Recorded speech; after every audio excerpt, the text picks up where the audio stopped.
So that is the general formula. Now the next section is the dipole. But the final part I already went through that last time. The electric monopole term. There's no radiation for that. We discussed that last time. So 9.2 is starting from this n equals 0 term. Set n equals 0. So this is later on will turn out to be electric. So, we start with this. The setting n equals 0. So basically, you don't do summation anymore. Just keep the n equals 0 term. This is 1. This is 1. And this is 1.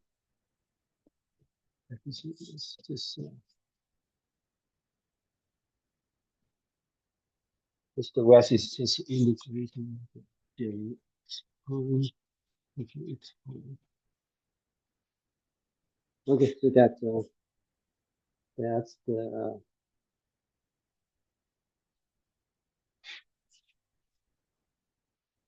the dipole at the n equals 0 term.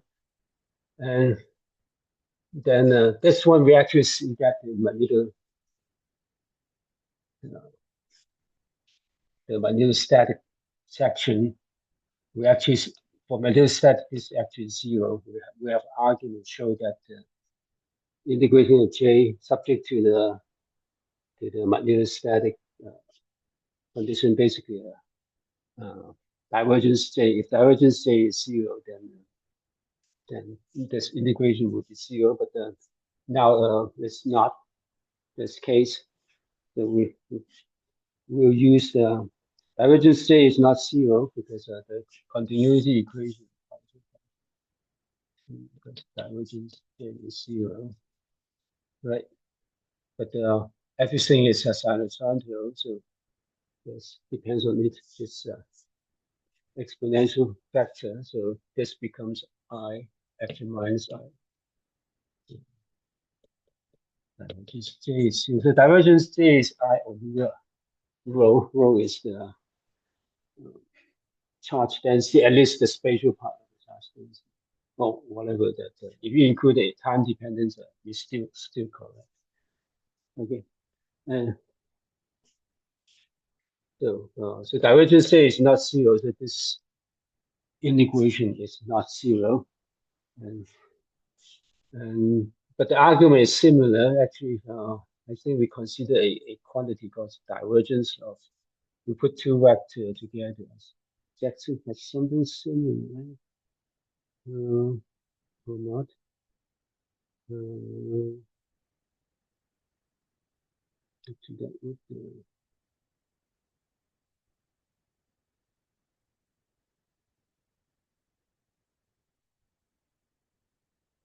Jackson has doesn't have that. I mean, it's putting two vectors together. Like if you put x and j, or j and x, this should be similar. Because what we want to do is get the divergences out. If this is a little bit difficult because it's putting two vectors together, it's like a tensor. If you add the two vectors together, you may not be familiar. But if you are not familiar, you can consider use the index notation. So this is I component, right? Then this is just basically this divergence is on. This is partial J x J x I. Okay. So then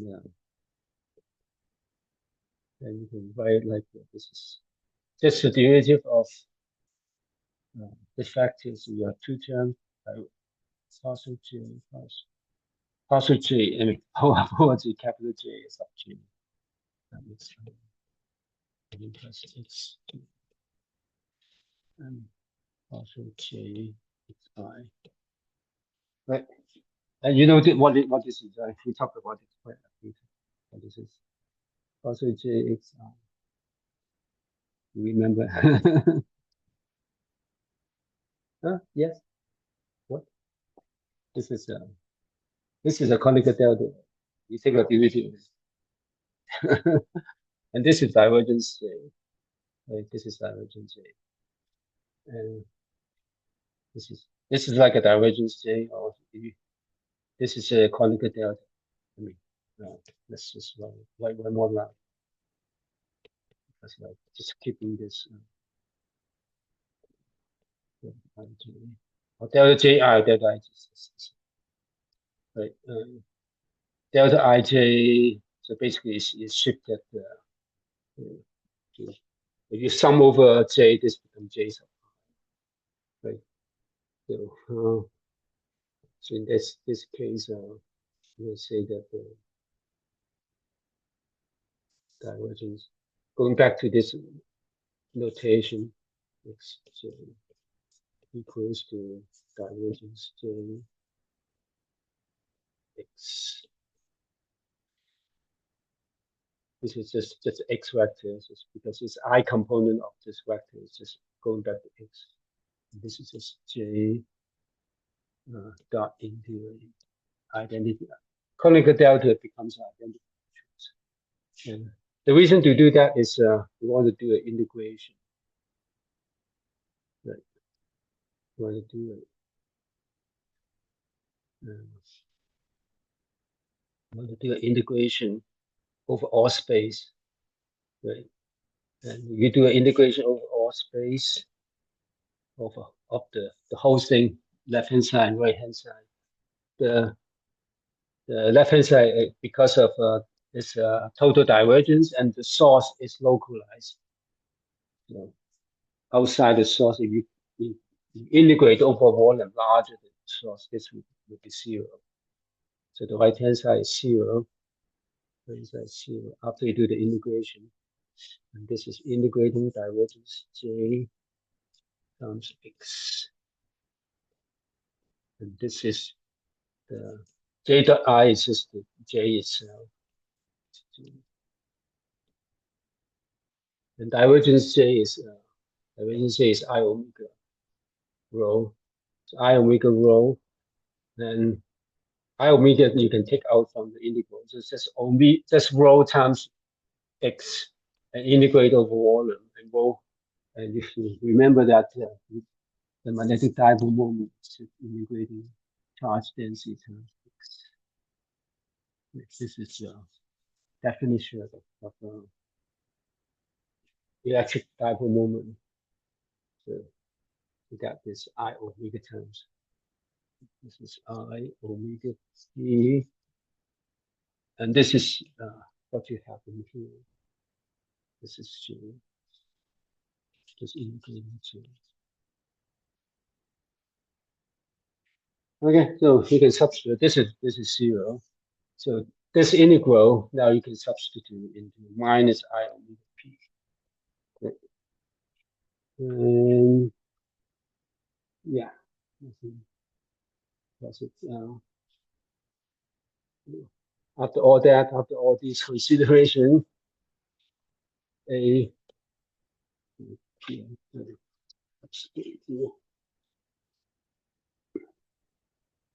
x is equals to minus mu zero I over 4 pi rho times p. Okay, p is just a constant vector, right? And keep all the term. Yeah, this is 9.16. Is that okay? No.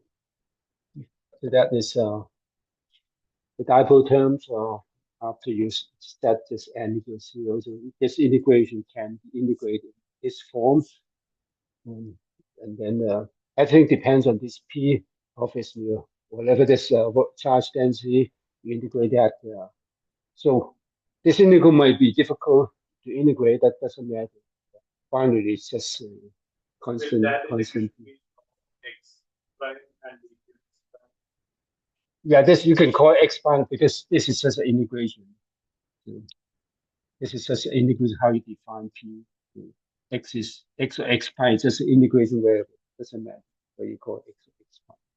Finally, after you do the integration, p is just a constant vector. It doesn't depend on x or x pi. It's just a constant vector. Okay, all the spatial dependence are in R. R, R. Say that again. The I omega. Where is I omega? Integral. Oh, yeah. I forgot.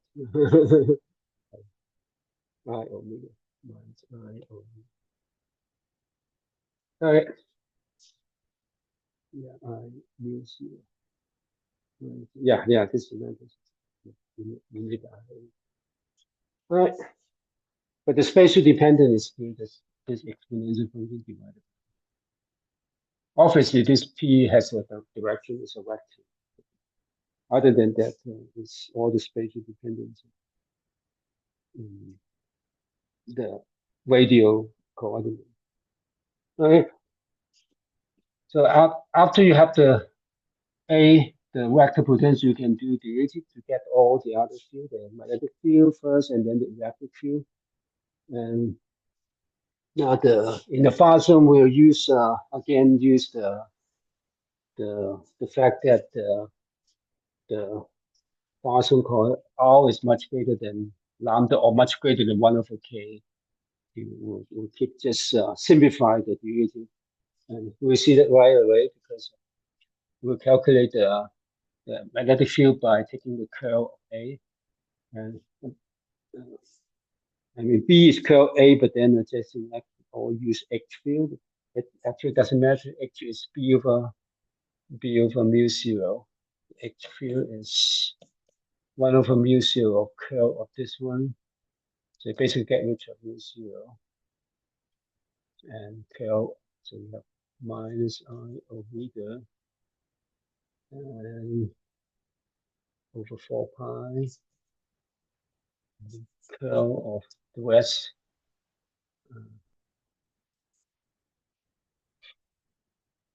We are using curl, so we need to keep the p. Because curl is operated on the vector, so you need to, although p is constant, we'll use another vector identity simplify. So all the spatial dependence e to the I Q R over R, and then the vector p.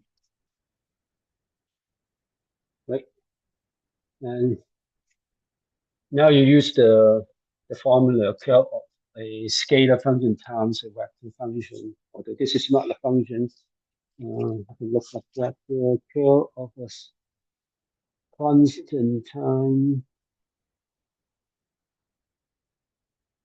Yeah, it's the gradient of the scalar course into the vector plus the scalar times the curl of the vector. But the vector is actually a constant, so it's not the derivative of that is zero. So that is actually just equals to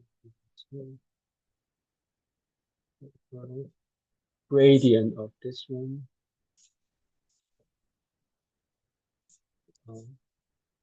Cos into t.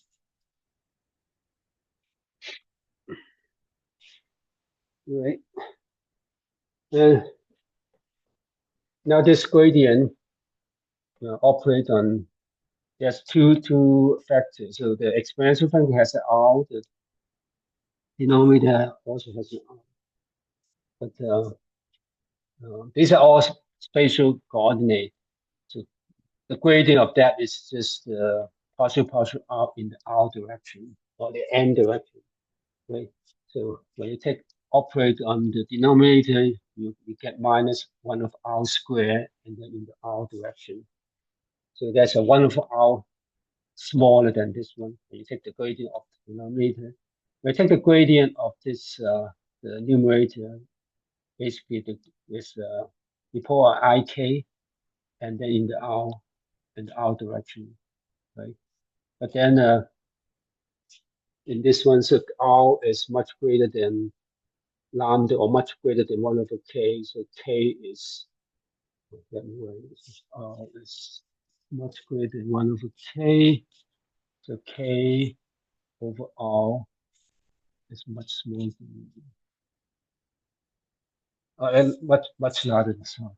Much larger. You multiply it to get to the other side. I is not k, but k at times k sum r, or k much greater than 1. Just reverse that. So what the operate on the denominator give you 1 over r, operate on the numerator give you ik. So the operator on the numerator is much larger than operator on the denominator. So you can ignore the second term. Just keep the derivative on the numerator, and that will call ik. And in the n direction, n is just the order. Just approximately, you ignore the derivative over the denominator. And for ik, I times minus I is 1, so you have omega k, and keep the same exponential function. And then 4 pi r n cos. Okay, so that is h. Right. CK is omega k. Yeah, right. Jackson like the use all k. I mean C times k is omega, so omega c times k, you can write as ck squared, so definitely ck squared. Therefore, Jackson keep the derivative over denominator also. We ignore all that later on anyway, so we won't keep that. To make it simpler, otherwise you keep the second term expression much more complicated, because we ignore all that anyway later. Okay, so that's h. It's okay how you calculate it. So that is actually the simple. I didn't understand why we didn't take the second term. The one by r square. This one? Yeah, the one. This one you will keep. So you have this one, and the second term you have 1 over r squared, right? And well, by the scaling, this one is proportional to k.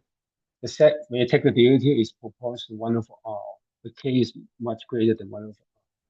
So the derivative of this term is much greater than the second term that take the derivative of the denominator. Okay? Right. Now, if you want to keep that, would be the equation 9.18. This first equation 9.18. So you have a second term. The first term is just this one. The second term is multiplied by minus 1 over ikr. But k times r is 1 over k times r is much smaller. So that would be, later on we'll ignore that. And the full derivative is in Jackson. I'm just saying that we ignore it anyway, so I'm not writing it down. All right. So that's the first. That's the magnetic field. The electric field, you can just take another curl. See that. Let's move on. Moving on here. Now for the electric field, you can use use either the amperes or the Faraday's law, right? Yeah. Because let's say if use the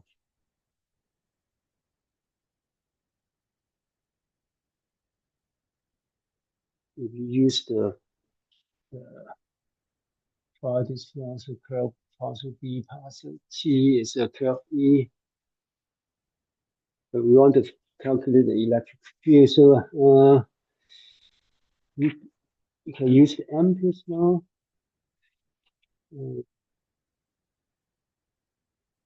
But the so amperes law, you have curl H. That's partial D partial T plus J, right? But we are considering the Farsum. In the Farsum, the source is 0, far away from the source tender gap is 0, right? And so this is equals here. again using all the single frequency modes. This is minus omega p. Right, so D, and D is epsilon e, so minus. Yeah, consider vacuum anyway. So E would be divided by this one, so I over omega epsilon 0. So,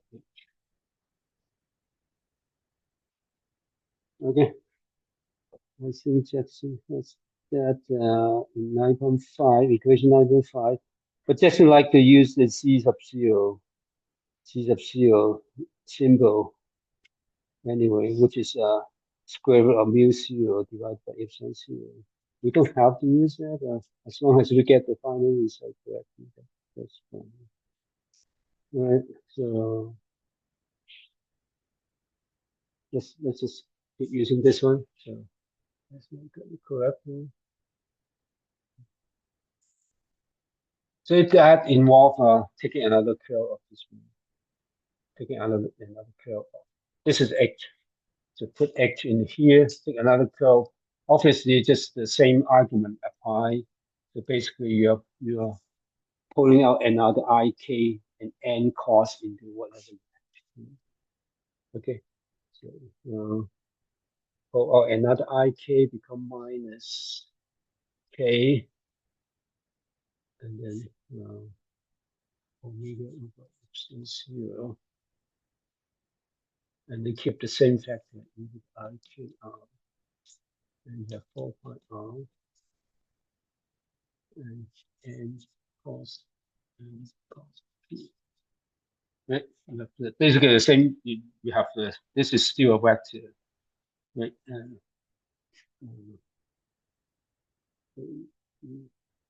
basically the only derivative in here is we take the derivative of the numerator. Okay, so basically the same operation.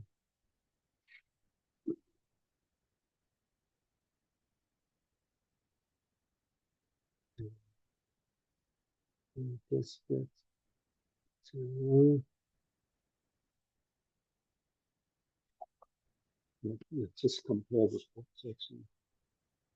Yeah, this is the first term of 9.18, the second equation of 9.18.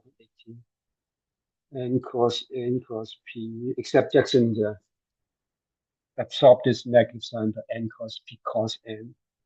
It doesn't matter. And then whatever the coefficient, Jackson has P.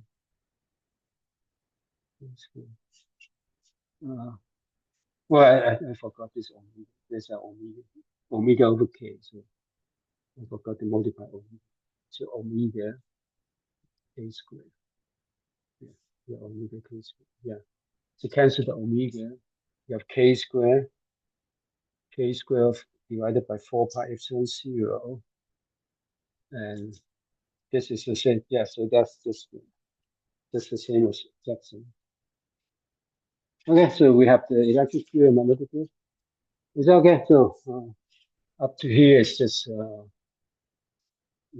calculating the field, right? And before we do anything, we identify all these as electromagnetic field now, because you see that H is perpendicular N because it's N cos P. So for given N, whatever the source, far away from it, you have unit vector N. Now H is obviously perpendicular N because N cos P. So whatever the P direction, H is still perpendicular. And then this is H. So N cos H. Electric field is perpendicular H, but it's also perpendicular N because it's also N cos something. Electric field is also perpendicular to N, but perpendicular to H also. So these are all these property of electromagnetic field propagated along N. So everything is like a plane wave, but it's not exactly a plane wave because of this one of R. one of our dependency. Although R is large, so basically over a small distance at the location of R is like a plane wave. It's just like a wave that propagate along a large sphere. So over a short distance, it's like a plane wave, but it's still the amplitude depends on one of R. So that is terribly important in the conservation of energy because without this, obviously, this energy will keep increasing. But we'll talk about this energy, right? But the other property is just a plane wave solution. And the propagation direction is along R because remember this, everything has a minus T direction. So combining this and that, and K is C over CK is omega, so omega over C is omega over C. So R, so it's propagating along the R direction, positive R direction, so propagate outward with the velocity C. Okay, so it's the speed of light. So everything just confirm that this solution is a wave solution when you're in the far zone. Okay, right. So that is that is why this is called radiation. You just emit radiation, electromagnetic wave from the source. As long as the source has a sinusoidal component, e to the minus I omega t, you keep oscillating at the source, and far away from the source, you have this electromagnetic wave. And this is keeping the dipole term, that's the electric field and magnetic field. Okay, so that's that. So now the next thing once we have E and H, the next thing we can calculate is the Poynting vector, because Poynting vector is E cos H, right? And so we'll going back to here. So let's erase something. I think we'll get to the second term. So let's erase that. Let's find some space to work on. So we want to calculate the Poynting vector as for single frequency rate. We remember this E cos 1/2 of E cos into the H complex conjugate, right? And also we actually interested in the outward power. Again, this is a source, so far away from it. This is the n direction. We want to know the power that going out along the R direction, along the propagation direction. We want to dot into this n product. So we actually want to consider n dot into S. This is dot n. Yeah. And this is the power that going out per. So Poynting vector is per area. So this is there's a little area dA here, right? So this is d dA divided by dA is given by that, and then what we actually because this area obviously depends on all. You go further away, this area can change, and what we actually want is the power that going out along a within a solid angle. So basically, if you send it at the source and at the origin, then this area is using the geometry. So dA is r squared d omega. Omega is the little solid angle in here. So this is d omega. And this is p square d omega. Okay. the quantity that we're interested in is this dPd omega is for the differential radiation power. What is Jackson called dPd omega, or the power radiation power per unit solid angle, dPd omega, and that is so you need to multiply R squared, and you have n dot into this E cross H complex conjugate, and the power is a real quantity, so we're going to take the real part of that. Okay, so that is that. So that is 9.21. All right. So we have this formula to calculate this dPd omega. It's okay. The concept of this dPd omega is so that once we have this formula, we just substitute whatever we have in here and here, electric field and magnetic field, electric field into here. So let's just writing it. We can ignore this R squared because later on we'll keep the real part anyway. So n dot into, now the complication is that's pretty large formula.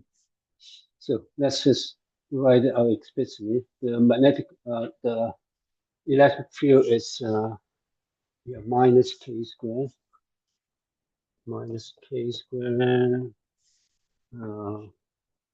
e to the I k r, or 4 pi epsilon 0, then n cos p. That's my notation. In Jackson notation, it reverses. That doesn't matter. So that's E. Right. That's E. And then cos into H. Complex conjugate. So the H is this one. Right. So we have omega k divided by 4 pi epsilon, or 4 pi r. That we don't have epsilon 0. E to the IKR become minus IKR because you take the complex conjugate. And then you have n cos p complex conjugate. P can be complex. So, all right. But there's an R here also. Right? Yeah, that's 4 pi R. And so you can simplify things now. The exponential part cancel this e to the IKR. This e to the minus IK cancel. And then we have R squared and then R squared in the denominator cancel. So cancel a lot of things. And the fact in the denominator, you have 4 pi squared epsilon 0 times 2. Okay, and then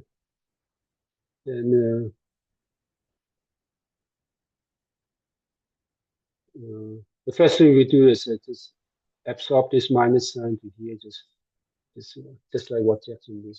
Change it to n cos p cos n. So get rid of the negative sign. Okay, and now let's just write everything out. Let's keep all the power first. So yeah, omega k q, omega k to the cubic power, and then 2 times 4 pi squared epsilon 0. So all the coefficient in front are out of this all these vector products. Okay, and the first thing you can do is so n So this is like one vector, n dot in one vector, cos in this is another vector. So this is like a dot b. This is like a dot b cos c. Right. And remember that this is the same you cycle over all these variables. This is b equals to b dot c cos a. Right.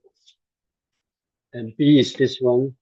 So this is right now to n cos p cos n.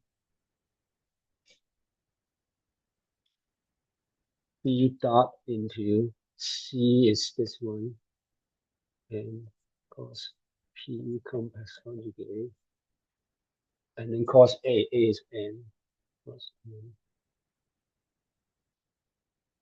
And now you see that they are basically the same form, except one is complex conjugate, so this basically absolute value square. So this is omega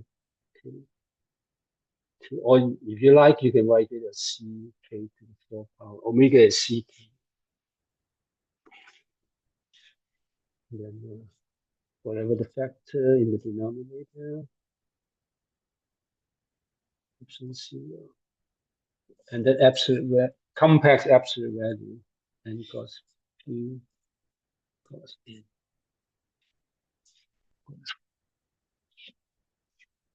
Okay, so this is dp omega, and we'll interpret that. We take a look.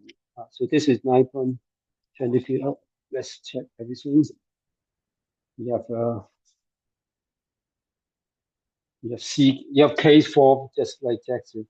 Jackson has this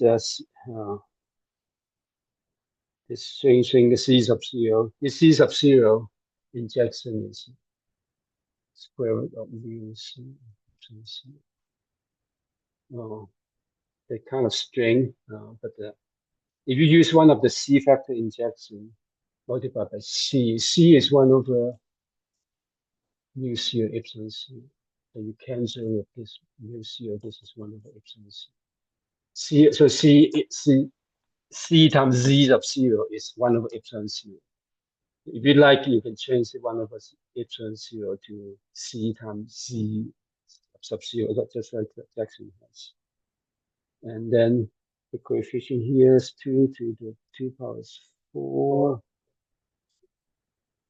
4 pi, yeah, 4 pi, 4. So 16 times 32 pi squared. And the other coefficient is the same. We have ck4 over epsilon 0. Jackson has c squared c0 times k4. So they are the same. And then this magnitude square, complex magnitude square.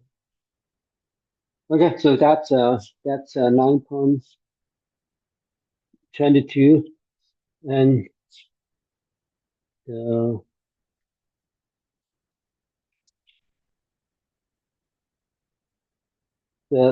I mean, this is for a general P. You have this form. And one more simplification, if a P is for a special form, then like P is real, or doesn't have to be real as long as the set that what Jackson has, all the component has the same phase. So P is a vector. So if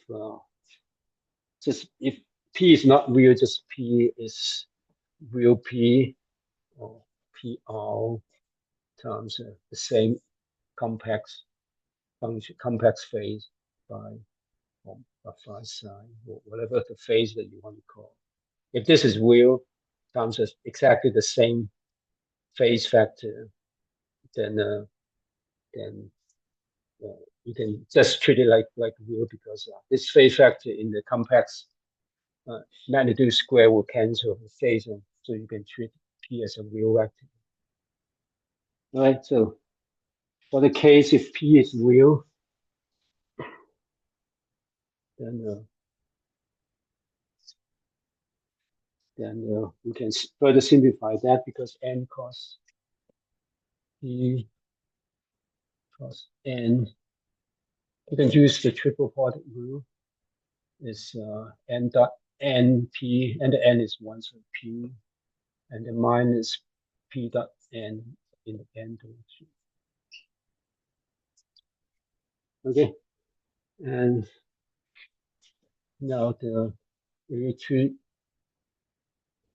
choose a p direction, like p is the z direction, and n is this direction. So n dot p is just the magnitude p times the theta, so it's theta, cosine theta, right? And so we can say this is p magnitude.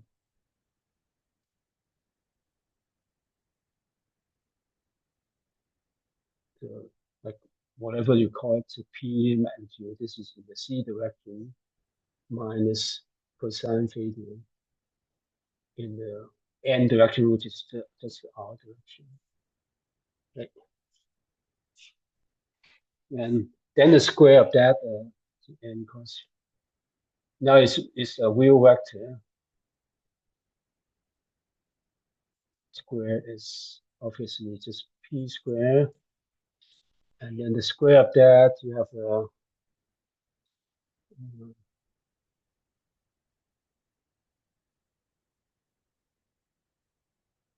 the square of that is 1.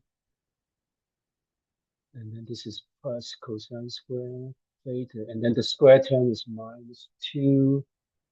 N dot c is just cosine theta.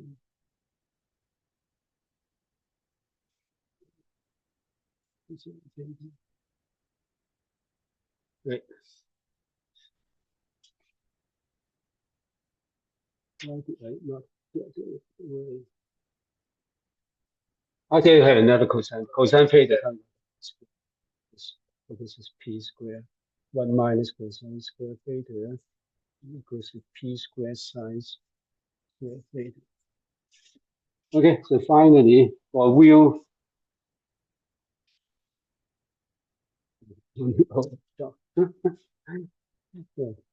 Finally, if for real p, this is c squared, okay, 4 p squared sine square theta over 32 pi square efficiency. Okay, so that's the final result we have. And so you plot this magnitude, the radial location, the radial vector proportional sine square. So the power is like drawing. When theta is 0, obviously 0. When theta pi is also 0, it's maximized as theta is pi over 2, so it's something like that. But this is a theta. So the length is your power sine square theta. So this is a sine square theta part, like a polar part sine square theta. So it means that so your p is along this direction. This p is oscillating along this direction. So in the direction that along either the forward or backward direction of p, you get 0 radiation power, and then you have maximum radiation power perpendicular to p. Okay, so that's the general situation. Okay, so this is 9.23. I'm out of time, so we stop here and continue a little bit of 9.2, and then go to 9.3 and 5. Any question up to all these things? It's okay. So that's a little complicated. All these vector manipulation. Probably need to do it yourself one time and just make sure you get all these vector things correctly. Okay, we're almost done with the first. 9.2 is we are up to 9.23. We divide that this whatever we call it, differential power, or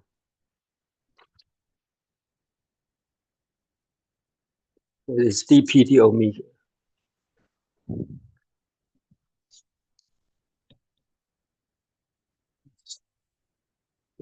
Jackson's rotator cup sheet. This is 9.23 squared.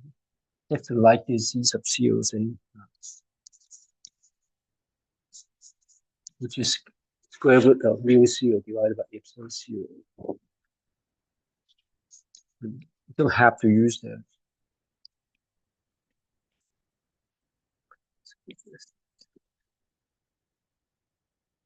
This is for a special case that either P is real or the component has the same complex phase. Then you can change that to this.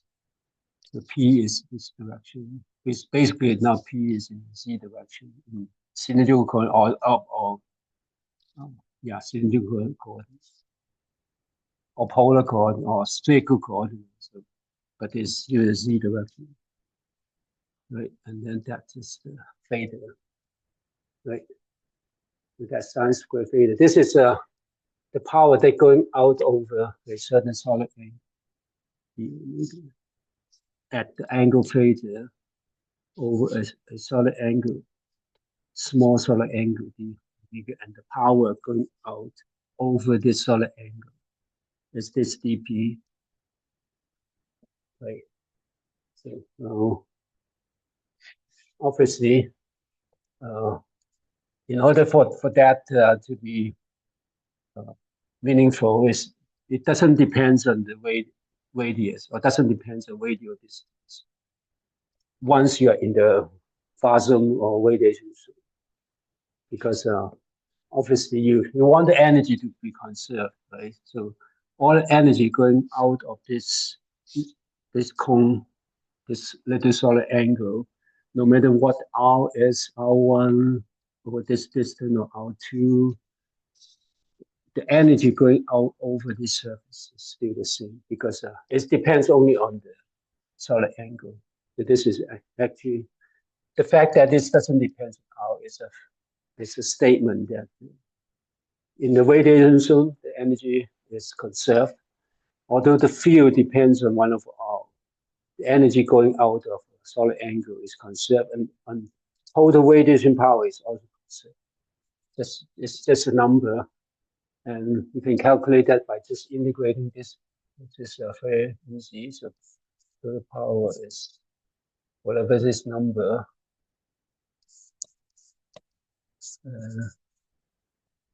Just integrate that, and you only need to integrate over the solid angle.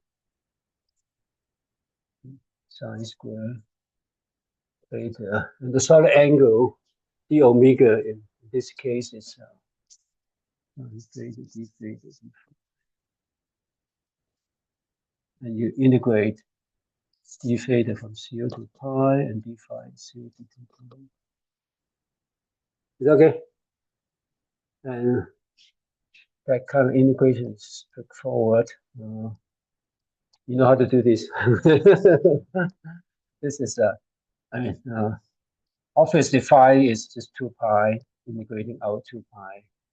And this, you can change this to d cosine theta with a negative sign, but then you change that the limit from -1 to sine square theta is 1 minus cosine square.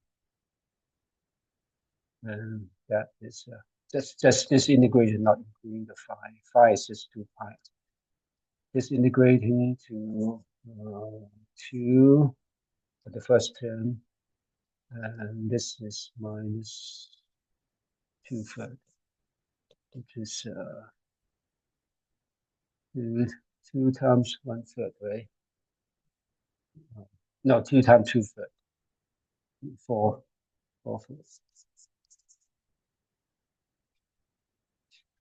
Right. So, and then you combine everything. You have 2 pi, so total 8 pi. 8 pi, cancel with that. It's 4 pi. I think that's it. Good. That should be. No, I got it wrong. It's 12 pi. Why is it wrong? 4. Did I copy it? 32. Right. With this integration, you have a 2 pi. And this integration is sine square theta. Let's get you 2. Let's get you 1/3, 2/3. Yeah, I forgot this 3. This 3. Yeah. All right. So that's the total power 9.34. So okay, so that's whatever the dipole is, the total radiation power for a dipole, like a point dipole. So there's some dependency that what we can remember, try to remember this is obviously proportional to the dipole string square. And because dipole is proportional to the field and power is usually fields the square of field, so it's proportional to P square. And it can be compact, so it's absolute value square. And depends on the wave number to the 4th power. This is for the dipole. For dipole radiation is like that, 4th power. The rest are constants. Okay, so this is the electric dipole. And the last part of 9.1 is just a simple example, which is just basically the example is just to calculate P for this particular case. So this is called a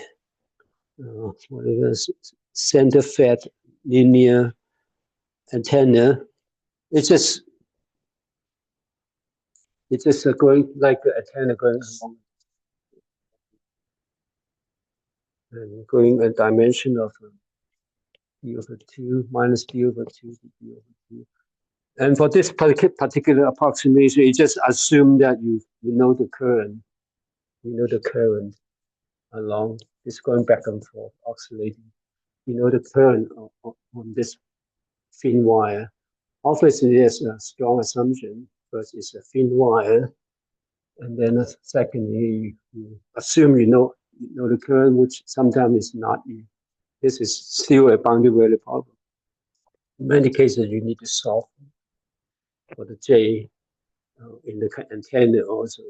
But if you assume that you know I, then you can do the calculation to get the P for this case, right? And in this case, I is, this is along Z, this is IZ, which is a spatial part. You still multiply the either minus I omega T, but for the spatial part, it's just I sub 0 and 1 minus 2 absolute values Z over D.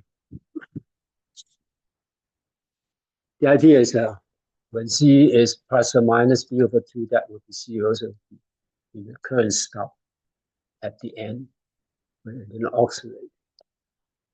All right, so that's Z. I mean, that's I. Oh, obviously, J would be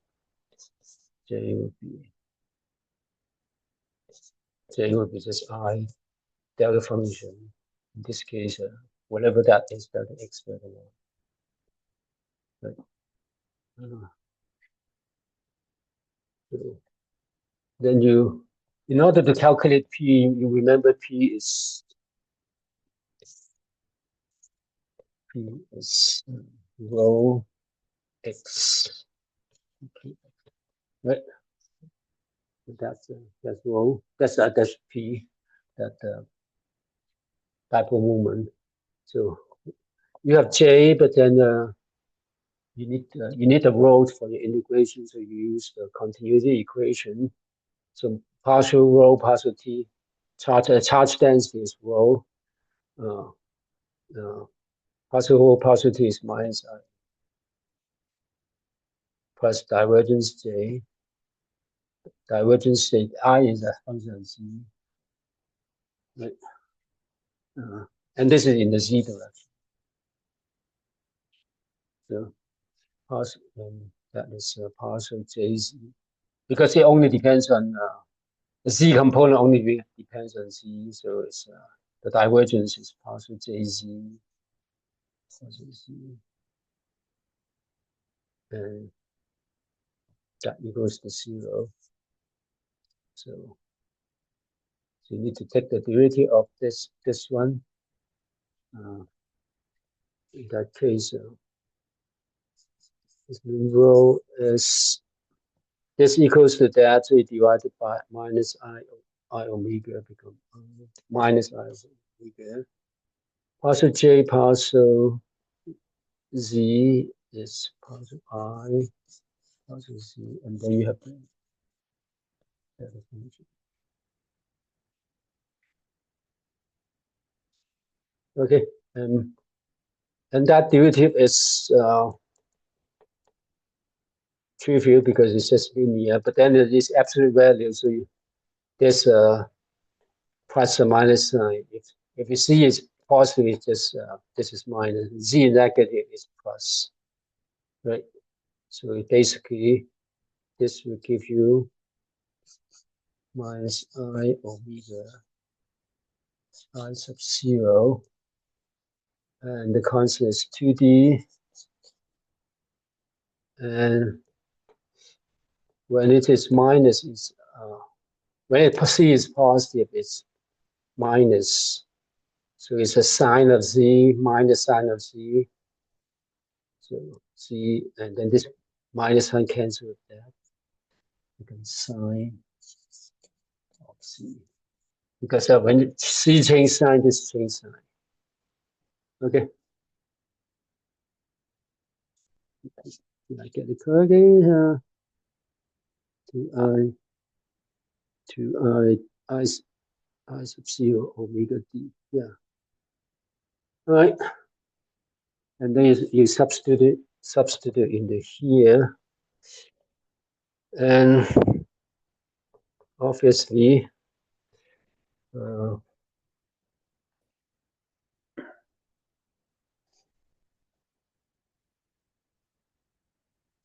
integration because of the x and y, right?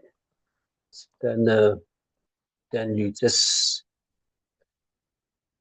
so you can integrate this is d, this is dx, dy, dz, right?